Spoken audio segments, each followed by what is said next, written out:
안녕하세요. 안녕하세요. 네, 오늘 밖이 비가 와요. 오늘 같은 날은 전을 붙여서 막걸리를 한잔 해야 어울릴 텐데 이렇게 먼 길 오셔서 배우의 길을 택해 주신 여러분께 존경을 표합니다. 박수 한번 쳐주시죠. 우리가 상당히 먼 길을 달려왔는데 이제 조금 어려운 부분으로 들어섰습니다. 지금 여기에 있는 게 우리 국보 228호인 천상열차 분야도로의 숙종본, 오판본입니다. 국보 자체는 석가본이에요. 나중에 이제 화면으로 제가 보여드리겠지만 경복궁에 가면 고궁박물관이 측면에 정문 동가문 좌측에 있는데 그 지하에 이 국보 진품이 있습니다. 또 우리 내일 배웠던 남부일구 국보물 845도 두 가지 형태가 보물로 지정되어 있는데 그 녀석도 거기가 있고, 그래서 나중에 서울 가시거든 경복궁을 가면 꼭 고궁박물관에 가서 지금 배우고 있는 남부일구나 천상열차 분야지도, 그리고 자경루의 무용본이 이제 지하에 만들어져 있어요. 옛날 구만원권에 있는 까만 통 3개만 놓은 걸로 이해하는데 그게 아니고 집처럼 돼 있어요. 그것도 좀 만나보기를 바랍니다. 오늘은 이제 안부일구와 쌍벽을 이루고 있는 천상열차 지도에 대한 공부를 해보도록 하겠습니다. 안부일구는 세종의 애민정신이 들어있다면 천상열차 분야지도는 태조 이성계의 천명이 들어있는 상징을 갖고 있습니다. 상당히 여러분들이 오늘 만나게 될 이 천상열차 분야지도는 한 왕조의 탄생을 상징하는 거기 때문에 엄청나게 중요성을 가지고 있어요. 그래서 제가 우리 천문 우주민족의 상징이라고 하는 거에 대표적인 것 중에 하나가 우리 천상열차 분야지도다. 제가 오늘은 여기에다가 공간 스토리텔러를 하지 않고 세종 이야기꾼이라고 표현을 한 이유는 2010년, 11년 이때부터 제가 영문을 다녔어요. 여주원문. 그러고 나서 여주에 이제 제가 이런 일을 하는 게 많이 알려지고 그래서 여주대학교나 또 여주에 있는 교원들, 또 여주의 지역을 대상으로 해설하는 전문가들, 이런 분들을 강연을 참 많이 했어요.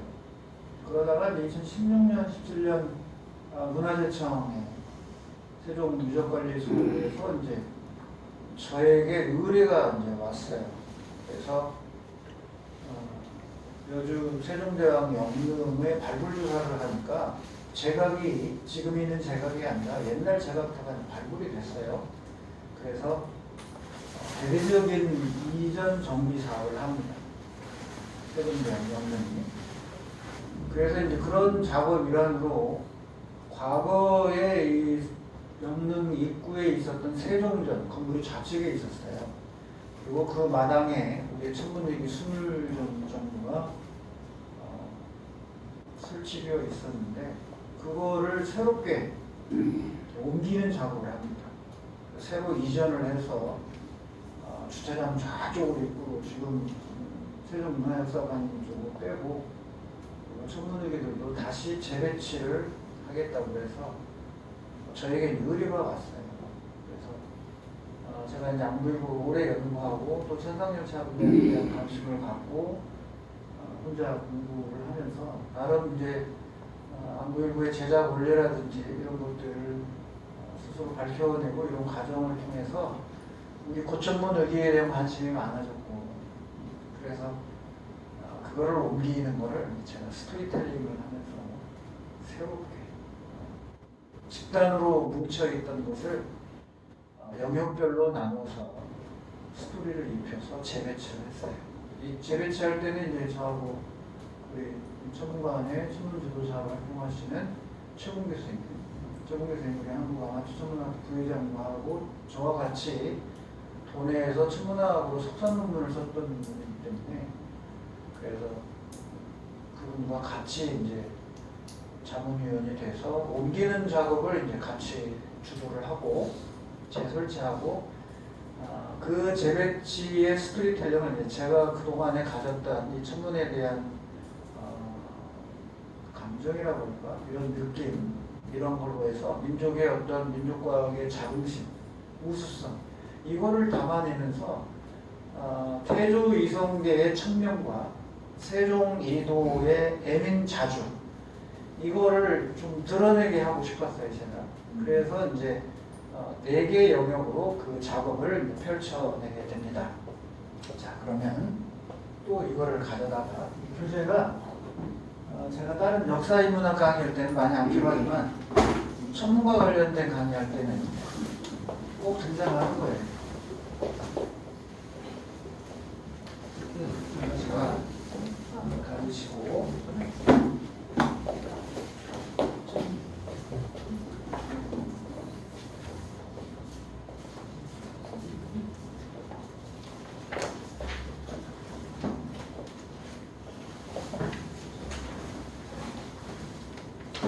어, 132쪽을 한번 펴보세요. 132쪽을 펴시면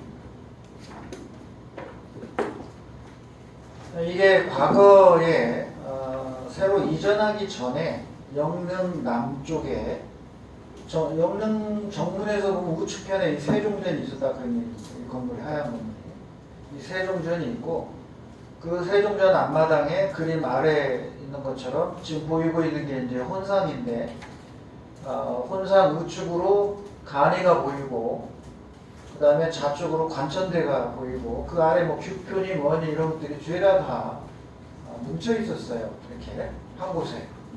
그리고 앞쪽 한쪽 넘겨봐요. 131쪽. 131쪽을 넘기면 이 아까 세종전 하얀 건물 뒤로 영릉 담벼락 사이에 이렇게 뒤에 처박혀서 처음에 있는 게 치국이에요. 그리고 가운데 탑처럼 서 있는 게 수표예요. 수표. 그리고 세 번째가 바로 자경루예요. 그리고 맨 끝에 있는 게 풍기대라고 하얗게 하나 세로로 있죠. 이렇게 아무 어떤 개통이나 영역 분류 없이 그 다음에 이 자경루라고 하는 건 조선천문의 상징이고 국가표준시계인데 그런 의미 부여 없이 이렇게 그냥 다 뭉쳐놓은 거예요. 따로 한쪽으로 떼어놓거나 다 이렇게 뭉쳐놓거나. 그래서 이제 이거를 어디 이제 제가 표시를 해놨냐면 149쪽 보면 왜냐면 이 부분도 제가 좀 알려야 돼 국민들한테.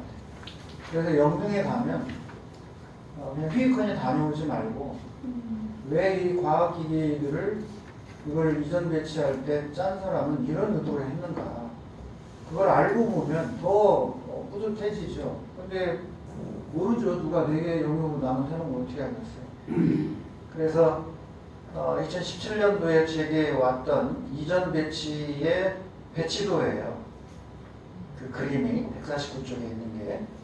그런데 역시 이전할 때 보니까 왼쪽 아래에 다 뭉쳐놓는 거예요. 또 그렇게 이렇게 지금 이제 초안을 저한테 보내와서 제가 이제 150쪽 한번 볼까요?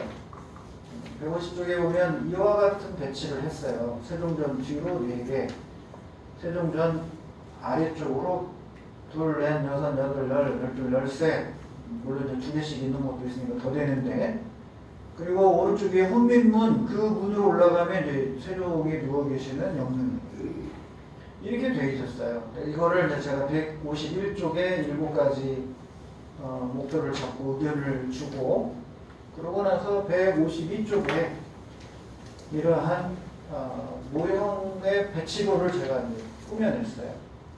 그래서 이와 같이 152쪽에 선생님 수정판 갖고 오셨군요. 수정판은 더 페이지가 안 맞아요. 늘어나서 그래서 이와 같은 식으로 제가 이제 의뢰를 받아서 연구를 해가지고 기초과학 측정용 천문 내기, 그 다음에 시간 측정용 천문 내기, 관상 수시 천문 의기, 기상 수리 의기, 이렇게 4개의 영역으로 나눴어요. 용도에 따라 나누고, 첫 번째 용도에 따라 나눈 뒤에 여기에 제작 연대, 그러니까 우리 세종실록이나 연료실 기술에 이제 이 천문에 관한 게 많이 나오거든요. 그래서 그런 사설을 연구해서 시대별로 제작 연도에 가장 먼저 나온 게 뭐냐, 그러니까 세종의 의도가 이제 중요한데 그 의도에 따라서 가장 먼저 만든 것이 간의예요. 측정용 도구인 거죠. 그래서 이 순서대로 연도순과 용도순, 그리고 아까 말한 우리 민족과학의 우수성, 그리고 태조의 이성계 대왕의 천명, 그러니까 새로운 고려 왕조 왕씨의 왕조를 이씨 왕조로 바꾼 거잖아요. 역성혁명이라고 하는 거거든요. 성을 바꿨으니까. 그러면 이 역성혁명을 했을 때 하늘에서 계시가 있거나 아니면 백성들이 그에 대한 역성혁명에 대한 동의가 필요해야 새로운 왕조가 힘을 얻고, 그러니까 오늘날로 치면 국민들의 여론과 지지를 얻고 새로운 정권이 하늘에 갈 수 있는 거잖아요. 똑같아요, 그때도. 그런 측면에서 태조 이성계 대왕의 천명은 바로 천상열차 분야지. 저에게 이제 2시간, 3시간 이상 받아보면 이게 얼마나 중요한 물건인지 이해가 돼요. 그 다음에 그의 손자인 세종 이도는 바로 향하는 방향이, 태조 이성계는 하늘을 향해서 하늘로 내려오는 개념이라면 세종의 이도는 할아버지의 천명을 계승해서 그거를 하늘로 향하는 게 아니라 땅으로 향하게 한다 그러네. 그 땅이 뭐냐? 바로 백성이에요. 그 땅을 딛고 살아가는 백성들, 오늘날로 치면 시민, 국민들을, 그 국민들의 삶을 어떻게 가난하지 않게 하고 병들지 않게 하고 그럴 것이냐. 그러기 위해서는 농사가 중요하니까 때라고 하는 게 중요하고, 그 때를 알려야 씨 뿌리는 때를 알고 거두는 때를 알아야 풍년이 되잖아요. 그래서 세종의 내민이 바로 이 우리가 배운 안부일부라고 하는 거예요. 그래서 제가 이제 세종 이야기꾼으로 강연을 가거나 뭐 예를 들어서 경기전에서 문화재 야행할 때 특별한 강연을 했었어요. 경기전 앞에서 어진 박물관 앞쪽이 있는지 어느 쪽이 있는지 거기 쪽 맞네요. 그리고 이제 또 여주 영등에 가서 세종 별빛 음악회를 이제 이야기꾼하고 나는 이제 천문을 풀고해서 같이 공동으로 진행하기도 하고. 그래서 이 태조 이성계의 천명과 세종 이도의 애민, 이 두 개를 대조적으로 이야기를 제가 끌고 간 거예요. 재밌죠? 그래서 제가 이제 세종 이야기꾼이라고 쓴 이유가 여기에 있습니다. 그래서 관상수시라고 하는 천문의기 세 번째 영역 봐요. 이 세 번째 영역은 현장에 가서 보면 알지만 두 개만 제가 해놨어요. 천상열차 분야지구하고 안부일부하고 두 개만 딱 깔끔하게 해놓은 거예요. 그래서 할아버지 태조의 천명과 손자 세종대왕 이도의 애민을 여기서 논하라고 하는 의도예요. 내가 스토리텔링을 해서 이렇게 배치를 하는 의도는. 그러면 여주에 이제 이 문화관광 해설사도 있고 세종 문화재청 소속에 안내하는 사람들이 있을 텐데 누가 이걸 이렇게 배치했을까? 궁금할 거 아니에요. 왜 이 두 개를 놔서 거긴 그런 글에 쓰여 있지가 않으니까. 그래서 제가 이제 책으로 남겨야겠다 싶어서 이거를 여기다 옮기는 과정, 과학적 방법, 해그림자 특성에서 북극 찾는 방법, 그 다음에 최국에서 나오고 망원경 가지고 와서 북극 찾아서 독점 찾아서 어떻게 세팅할 것인지 거기 관리소장 작업하시는 분에게 하는 방법 이런 거 다 이제 전수를 해 줬죠. 그러고 나서 이제 이런 배치도를 보냈는데 154, 155쪽은 이전할 때 과학적으로 어떻게 이 천문의기들을 북쪽을 향해서 다시 재배치할 것이냐 그런 과정을 여기다 써놓은 거예요. 이거는 현장의 과학교사들을 위해서 제가 제시를 한 거예요. 그리고 156쪽에 보면 현장에서 해그림자의 측정에서 가장 짧아지는 쪽을 찾아내서 진짜 북쪽을 찾아내기는 두 가지 방법. 하나는 망원경으로, 하나는 이렇게 아날로그 방식의 전통 해그림자 짧은 걸 찾아서 북극을 찾아서 그 방향대로 이제 천문의기들 세팅을 해야 되니까 그런 작업을 해놓은 거예요. 자, 그리고 158쪽에 보면 이와 같이 저의 이제 이 제안이 받아들여져서 수정된 설치안이 이제 저한테 왔어요. 그런데도 또 제 의도하고 안 맞는 부분이 또 있어요. 제가 하는 대로 했으면 되는데 또 안 돼서, 왜냐하면 그림에서 맨 오른쪽에 있는 것들 있잖아요. 세종대왕 동상으로 해서 오른편에 있는 거 여기. 얘가 여기로 오면 안 돼요. 시대순에 의해서. 얘가 여기로 오면 안 되고 진입하는 데가 이쪽 방향이에요. 여기에서 이렇게 온단 말이에요. 그럼 시대순위에 가장 빨라야 되는데, 그래서 여기에 있는 맨 왼쪽에 있는 것들, 소간이니 교표니 이것들 혼천이 간이 있죠. 얘가 맨 처음에 와야 되는 거예요. 시작 부분이기 때문에. 그래서 다시 이제 설계사에게 전화를 해서 이걸 옮겨라. 이렇게 한 이유가 있다. 저는 이때만도 이 문화재청에서 여러 사람 의견을 듣는다고 해서 저는 개인적인 안을 하나 냈어요. 근데 나중에 보니까 그냥 없어요. 다른 사람이 제 의견만 한 거. 좀 실망스럽긴 했지만, 그래도 어쨌든 개인적으로는 제 안을 다 받아준 거니까 기쁜 일이고, 또 한 사람의 스토리가 흐트러지지 않고 그대로 반영이 됐기 때문에 더 오히려 잘된 측면이 있습니다. 평가는 더 전문가들이 해줘야 되겠지만, 어쨌든 저는 제가 의도한 바대로 이렇게 완성이 돼서 이제 164쪽부터 완전히 재배치돼 가지고 제가 한 안대로 다 된 거예요. 그래서 이렇게 배치가 완료가 된 거예요. 그러니까 뭐 여러분들이 생각할 때는 별거 아닌 것 같지만, 사실 제 입장에서는 세종의 위대함, 그리고 세종이 갖고 있는 우리 지금 현대를 살아가는 대한민국 국민들이 세종에 대한, 또 세종을 향한, 세종이 우리에게 주는 어떤 가치, 의미, 또 문화사적 또 의의, 또 한류를 펼쳐나가는 데 있어서 한글과 더불어 세종이라고 하는 인물의 어떤 가치, 또 그런 측면에서 한글뿐만이 아니라 세종이 천문학자였다고 하는 새로운 접근, 이런 것들까지 더 덧붙여서 위대한 세종이 세상에 알려진다면 우리의 이 문화민족으로서의 자긍심은 더 올라갈 것이다. 그러지 않겠어요? 그런 측면에서 단순히 고천문을 연구하는 그런 학자로서만의 관점이 아니라 저같이 그런 거를 바탕으로 역사를 바라보고 또 통합해서 민족의 미래까지 바라보는 시야로 이걸 구성을 했으니까 저는 개인적으로 참 감사합니다. 네, 뭐 혼내는 것 같아요. 물 떨어진 소리야? 아니요, 저기 책이 넘어졌어요. 3개 남아졌어요. 그래서 기쁘잖아요. 생각만 해도.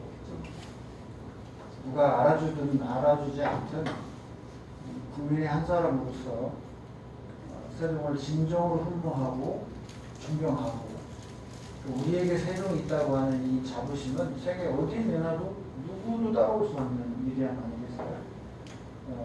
그래서 이런 저의 순수한 마음을 그대로 오롯이 담아서 세종대왕 앞에, 그분이 누워 계시는 앞에 그 뜻을 이해하고 있는 사람이 뜻을 펼쳐서 뒤따라서 설치해놨다고 하는 것에 대한 뿌듯함은 그 누구도 이해할 수 없는 감정이에요. 이런 이야기를 이렇게 길게 하면 여러분 처음 듣는 어디 가서 이런 얘기 길게 하겠어요. 시간도 없고. 그런데 저 앞에 있는 강사가 그런 면으로 이렇게 했었구나. 저는 이제 개인적으로는 가문의 영광 아니겠어요. 그런 것을 이해를 하면서 오늘 이 천상열차 분야지도를 만나보도록 하겠습니다. 사실은 어제 여기 지금 우리 김웅란 쌤하고 김영대 양원 두 분은 우리 김영아 쌤까지는 만주 독립운동사 7월 29일을 떠났는데 아침 9시 반에 모여서 오후 5시 20분까지 하루 종일 강의를 했습니다. 제가. 만주의 지리, 만주의 역사성, 또 거기에 근대 야만의 역사부터 시작해서 많이 했다고 생각했는데 별로 안 했더라고요. 그런 속을 헤매다가 다시 돌아와서 이제 과학으로 오고, 제가 지금 과학만 하는 게 아니라 역사성을 얘기하려고 합니다. 자, 이것도 역시 지난번 우리가 만들었던 24방위와 24절기 그런 과학문화유산 이해도와 맥을 같이 하는 그런 실습도예요. 저 따라서 또 한번 해보도록 하겠습니다. 이제 익숙하죠? 익숙한데 지난번 거를 한 거를 이제 축소했다고 생각하시면 돼요. 자, 천상열차 분야지도 여기 지금 우리 거 있고 여기는 중국의 수호천문도예요. 이런 천문도가 있을 때 일본은 이런 게 없었기 때문에 여기 일본은 없는 거예요. 다만 제가 이제 천상열차 분야의 역사성을 안내할 때는 일본의 기토라고분과 연계해서 또 설명을 드리겠습니다.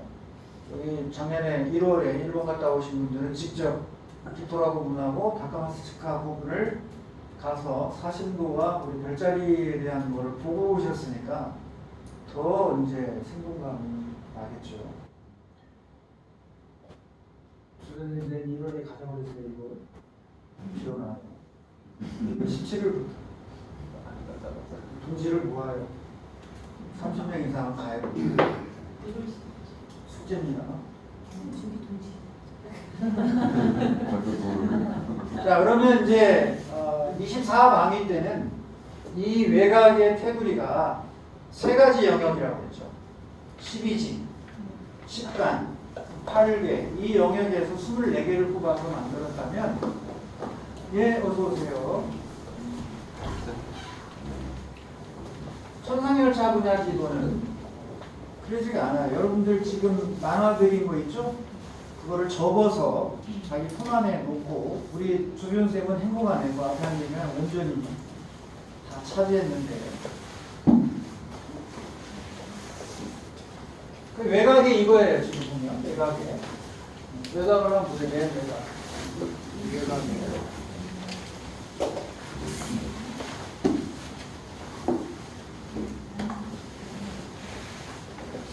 자, 그러면 안구일구하고 달리 천상열차 분야지도는 24개를 표현하는 게 아니고 12개만 씁니다.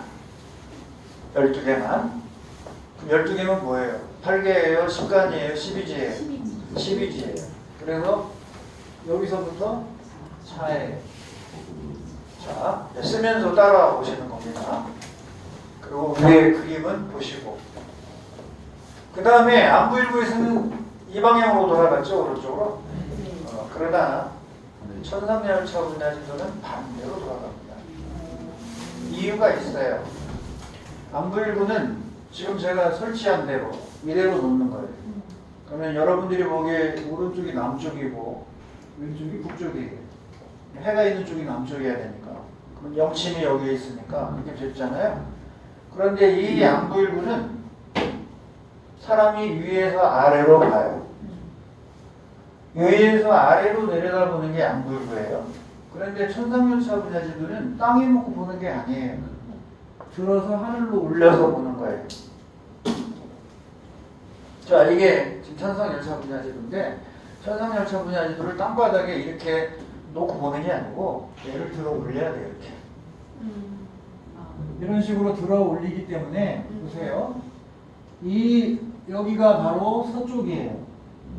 여기가 동이에요. 요. 그러니까 이렇게 들어 올릴 때 여기가 동이 되고 여기가 서가 되는 거예요. 똑같이 지금 왼쪽이 동, 오른쪽이 서처럼 이렇게 놓으면 여기가 동이에요. 땅이. 또 서쪽인데 왜 동이야? 여기가 서가 돼요. 유. 여기가 묘가 되고. 그래 이렇게 놓으면 이거 방향이 거꾸로네. 그런 게 아니라 얘는 안불구는 이렇게 되면 맞지만 별을 보는 건 하늘로 들어 올려야 되기 때문에 왼쪽이 동쪽이 되는 거예요. 여기가 묘, 토끼가 되고 여기가 유, 닭이 된다. 이해됐습니까? 그러니까 방향이 반대로 돌아간다.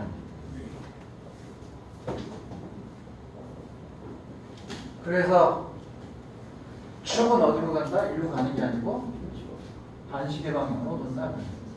자, 축 이제 써 나가요. 인, 요, 진, 사, 오.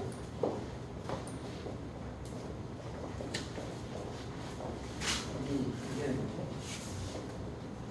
살, 술, 신. 특이하게 썼네요. 이와 같이 이제 시리즈가 반대로 돌아간다. 그 이유는 이거를 들어 올려서 보면 맞다. 그런 얘기 방향이. 그래서 왼편으로 들어간다 그래요.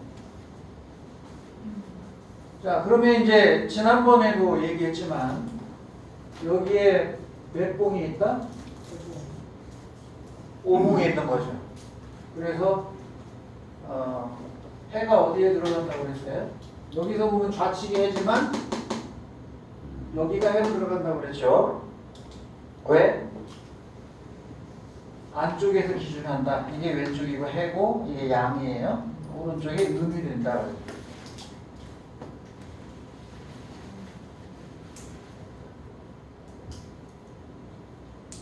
10,000원짜리 지폐가 없어서 세 개 여기에 들어가는지 여기에 들어가는지 10,000원짜리 한번 꺼내봅시다.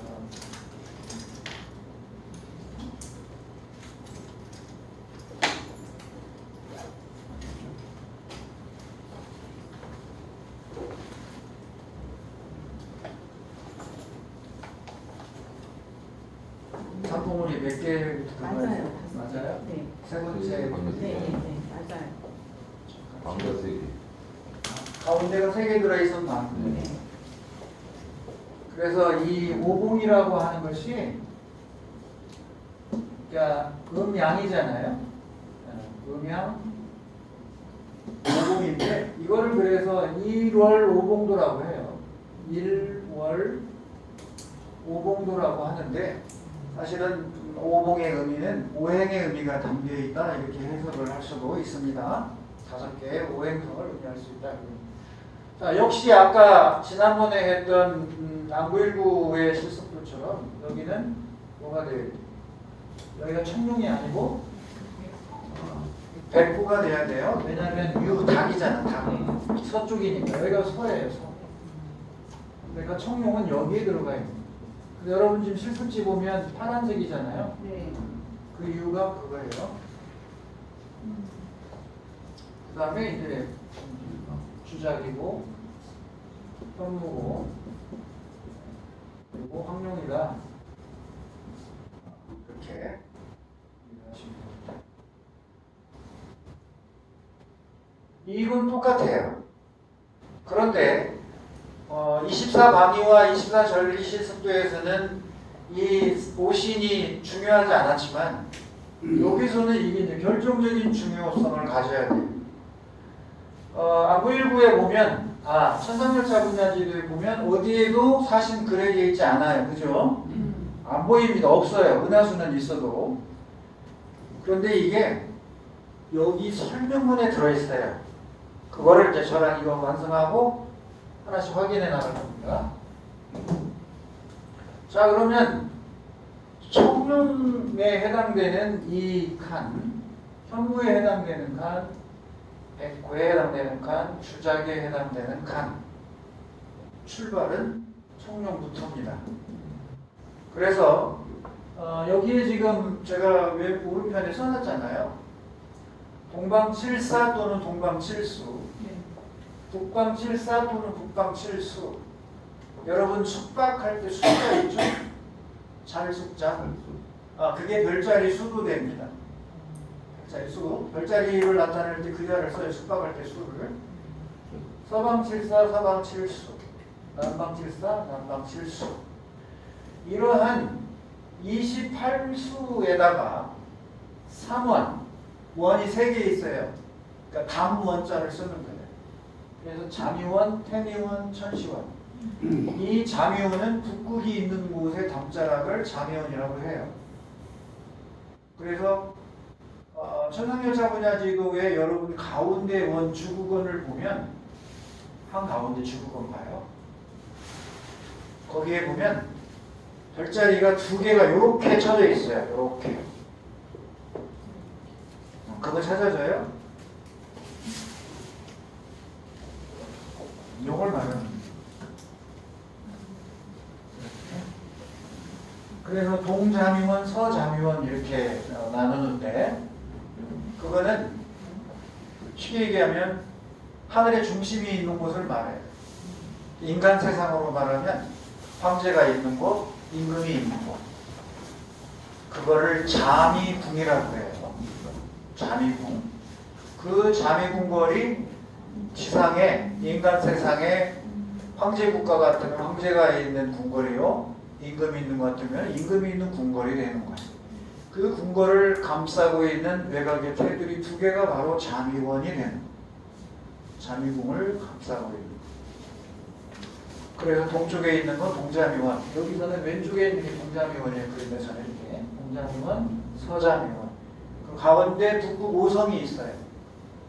북극 5성 5개 찾아보고 있어요. 네. 그리고 그 북극 5성 끝에는 4개가 이렇게 감싸고 있어요. 네. 그게 사보예요. 사보. 4개 별자리가. 4개로 이루어진 별자리가 사보라고. 네. 그 사보가 안에 품고 있는 그 녀석이 바로 1395년 이 천상열차 분야지도를 만들 때 하늘의 북극이에요. 그리고 지금의 북극은 구진대성이라는 거 찾아봐요. 구진 6이라고 하는 게 아마 있을 거예요. 구진 옆에 9글자에다가 여기 구진 6 보일 거예요. 구진 6 보여요? 구진 6 중에서 가장 밝은 별이 2개 있어요. 하나, 둘, 셋, 넷, 다섯, 6개 중에 그 밝은 거 2개 중에 하나가 오늘날 폴라리스 북극성입니다. 자, 그럼 여기 다시 주목하시고 이렇게 해서 우리